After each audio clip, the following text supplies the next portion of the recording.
Welcome back to my channel smart learning point. एक बार फिर से आप सभी का अपने चैनल स्मार्ट लर्निंग पॉइंट में स्वागत है। आपका टॉपिक यहाँ न्यू चल गया है मध्यकालीन भारतीय इतिहास। Okay, medieval history. तो मेडिवल हिस्ट्री का आपका राजपूत काल का टॉपिक है और इस टॉपिक से हम बताने वाले हैं किस तरीके से क्वेश्चन एग्जाम में काफ़ी बार पूछे गए हैं, देखने को मिले हैं, जो कि एग्ज़ाम के पॉइंट भी आपसे इम्पॉर्टेंट हैं। देखिए, फर्स्ट क्वेश्चन यह कह रहा है कि पूर्व मध्यकालीन भारतीय इतिहास में 750 ईस्वी से 1200 ईस्वी तक का समय मुख्यतः माना जाता है। उत्तर भारत के संदर्भ में आपको बताना है। तो ये क्वेश्चन एग्जाम में आपका मेडिवल हिस्ट्री मध्यकालीन भारतीय इतिहास से देखने को मिला है। तो आपका यहाँ राइट ऑप्शन क्या हो जाएगा?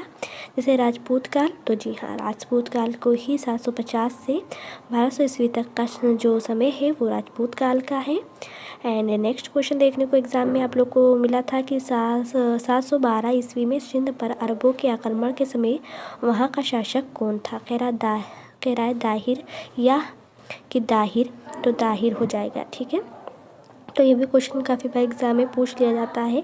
एग्जाम के पॉइंट भी आपसे इम्पोर्टेंट है, तो ध्यान से आप लोग देखिएगा इसे। अगला प्रश्न को देखने को मिला था कि सर्वप्रथम भारत में जजिया कर लगाने का श्रेय सिंध के विजेता मोहम्मद बिन कासिम को दिया जाता है। उसने किस वर्ग को इस कर से मुक्त रखा था? अब कह रहा है मुसलमानों को, बौद्धों को, मुसलमानों को, ब्राह्मणों को। तो आपको पता होगा ब्राह्मणों को उसने इस जजिया कर से उसने मुक्त रखा था। कौन? मोहम्मद बिन कासिम। तो सिंध के विजेता मोहम्मद बिन कासिम को दिया जाता है। अगला प्रश्न है, किस ग्रंथ के उल्लेख के आधार पर यह माना जाता है कि म्लेच्छों के अत्याचार से त्रस्त होकर महर्षि वशिष्ठ ने अत्याचारों के विनाश हेतु आबू पर्वत पर एक यज्ञ किया एवं यज्ञ के अग्निकुंड से 4 राजपूत कुलों परमार, चालुक, सोलंकी, प्रतिहार एवं चौहानों का जन्म हुआ? ऑप्शन यहाँ कह रहा है मनुस्मृति में, रामायण में, पृथ्वीराज रासो में।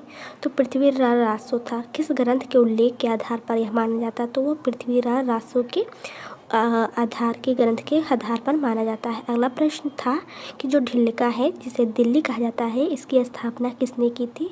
कि राज चौहानों ने, तोमरों ने, कि परमारों ने, कि प्रतिहारों ने। तो दिल्ली नगर की स्थापना किसने की थी? आपको यहाँ बताना है। तो दिल्ली नगर की स्थापना किसने की थी? बताइए। तोमरों ने। क्या हो जाएगा? दिल्ली की तोमरों ने की थी। नेक्स्ट क्वेश्चन देखेंगे। आपका नेक्स्ट क्वेश्चन क्या है? अगला नेक्स्ट क्वेश्चन है, उस शासक का नाम क्या है जिसने विजय स्तंभ का निर्माण कराया था? तो राणा कुंभा, राणा सांगा, राणा रतन सिंह, राणा हमीर। तो विजय स्तंभ किसने करवाया था? राणा रतन सिंह नहीं, राणा सांगा नहीं, राणा कुंभा। तो विजय स्तंभ की स्थापना अगर देखा जाए किसने करवाया था, निर्माण किसने कराया था? राणा कुंभा ने करवाया था। अगला प्रश्न है, निम्नलिखित में से भारत पर पहली बार आक्रमण करने वाला कौन था? अफगान, मंगोल, अरब। तो अरब था। अगला प्रश्न देखने को मिला था कि पृथ्वीराज रासो निम्नलिखित में से किसने लिखा था? भभूति जयदेव चंद्रबरदाई। तो चंद्रबरदाई जी ने लिखा था। ऑप्शन सी राइट हो जाएगा। अगला प्रश्न यहाँ है कि पूर्व मध्यकालीन भारत के शासक राजवंशों के साथ उनकी राजधानियों का मेल बैठाएं। प्रतिहार, परिहार, चंदेल, परमार, परवार, चालुक। तो सोलंकी। उनके राजधानियों के साथ आपको मिलवाना, जैसे प्रतिहार। तो प्रतिहार कहाँ थे? फिर यहाँ चंदेल कह रहा है, चालुक। तो आपको उनका सही से क्रम बैठाना है। तो प्रतिहार कहाँ के थे? आपके यहाँ देखिए राइट ऑप्शन देखने को मिलेगा वह ए का फर्स्ट के साथ।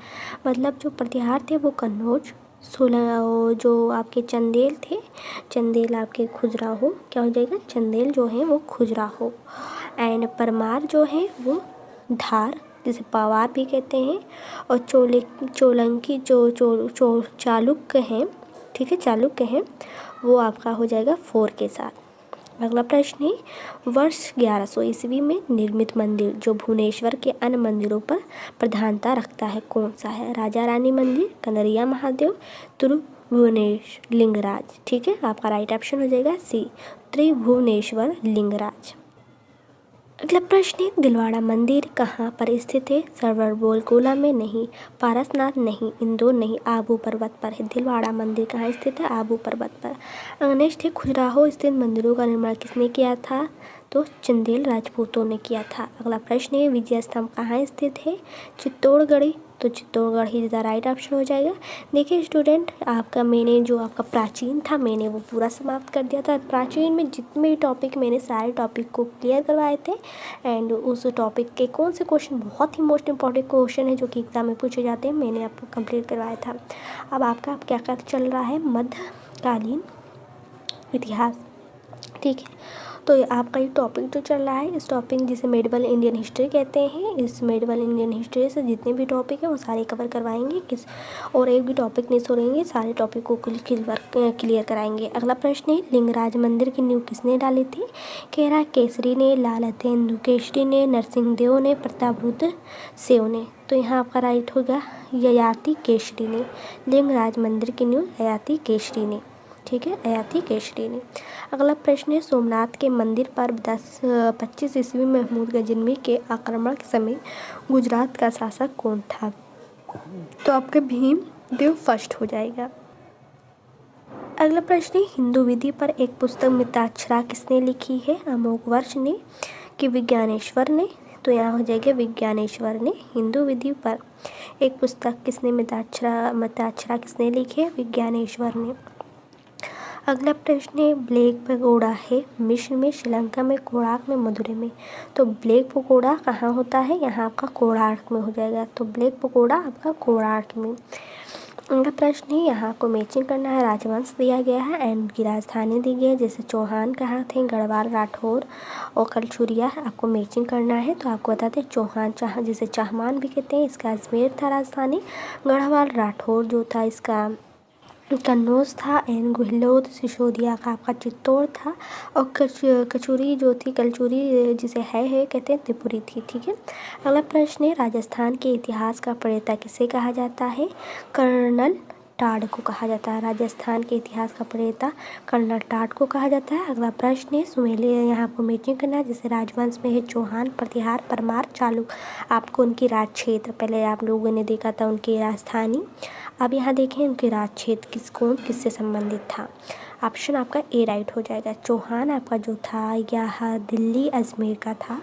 प्रतिहार जो था वो कन्नौज का था एंड आपका जो सी है परमार वो हो जाएगा मालवा एंड चोलुक्य जिसे सोलंकी कहते हैं काठियावाड़ हो जाएगा।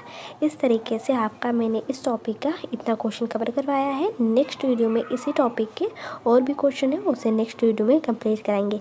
इसी तरीके से धीरे धीरे आपका मेडिवल इंडियन हिस्ट्री भी समाप्त कर देंगे यहाँ, जिसे प्राचीन मध्यकालीन भारत कहते हैं इतिहास। और फिर उसके बाद में जब ये पूरा बुक ख़त्म हो जाएगा तो आपका मॉडर्न इंडियन हिस्ट्री, ठीक है, उसे हम कंप्लीट करवाएंगे। फिर संविधान, इंडियन पॉलिटी, फिर आपका आ जाएगा physical geography, world geography, geography of India का, इंडियन इकोनॉमिक्स और इंडियन आर्ट्स एंड कल्चर, वो भी टॉपिक्स वाइज क्लियर कराएंगे। तो नेक्स्ट वीडियो फिर से मिलते हैं, तब तक के लिए इतना ही। दे मुझे इजाज़त। Thank for watching this.